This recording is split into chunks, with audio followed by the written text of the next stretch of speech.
সবিতা তার নবজাতক কন্যাটিকে 7 তলা থেকে ফেলে দিয়েছে নিচে। ছি সবিতা, ছি, এত পাষণ্ড তুই! কে পারে অবোধ শিশুর চোখ ফুটি ফুটি করে ফুটছে যখন, যখন ঠোঁট খুঁজছে কিছু মধু, কিছু দুধ বা জল, তুলোর মতো নরম শরীর খুঁজছে কোনো উষ্ণ স্পর্শ, তখন কিনা শিশুটিকে আচমকা ছুঁড়ে ফেলে দিলি?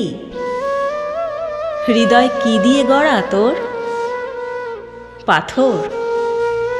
হ্যাঁ, পাথর। সবিতার চোখেও বসানো দুটো কালো পাথর।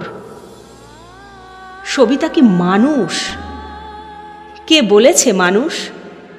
আস্ত ডাইনি। নিচের রাস্তায় থেতলে যাওয়া মাংসপিণ্ড নিয়ে 100 নেড়ি কুকুর উৎসব করছে ভুঁড়ি ভোজনের।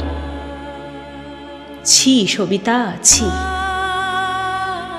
সবিতা পাগল। সকলেই এক বাক্যে রায় দেয়, সবিতা পাগল। পাগল মেয়ে উদাস চোখে তাকিয়ে আছে আকাশে, যেমন করে কবিরা তাকায়। সবিতা তো কবি নয়, তবে সে একটি কবিতা লিখেছে আজ। তৃপ্ত সে কবিতাটি লিখে।